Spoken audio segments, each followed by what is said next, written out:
Welcome to our channel. Today we how to enable capital gains harvesting using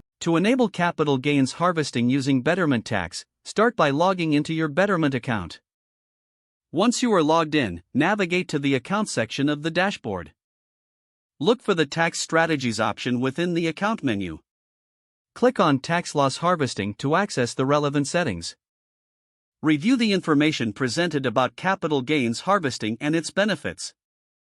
Find the option to enable capital gains harvesting. Toggle the switch or checkbox to activate the feature. You may be prompted to review your investment portfolio.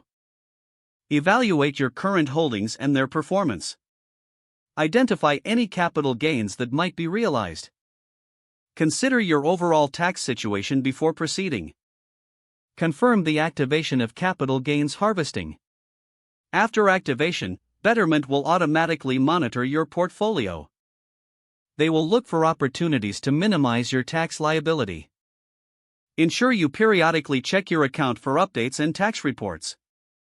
Stay informed about any changes in tax laws that may affect your strategy. Regularly assess your investment goals and portfolio performance. If the page does not load, refresh the browser or try again in a private or incognito window. Make sure you are using the correct email address, then retype it carefully to avoid small typos.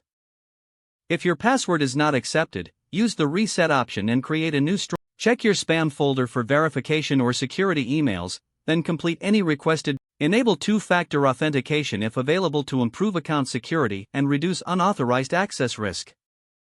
After signing in, review your profile details so your contact information and settings are accurate and current. If you see an error message, note it down and try again after restarting your device and internet connection. Log out when you finish, especially on shared devices, to keep your account and payment information secure. If the page does not load, refresh the browser or try again in a private or incognito window. Make sure you are using the correct email address, then retype it carefully to avoid small typos. If your password is not accepted, use the reset option and create a new strong password you can remember. Don't forget to like this video and subscribe to our channel for more step-by-step tech guides.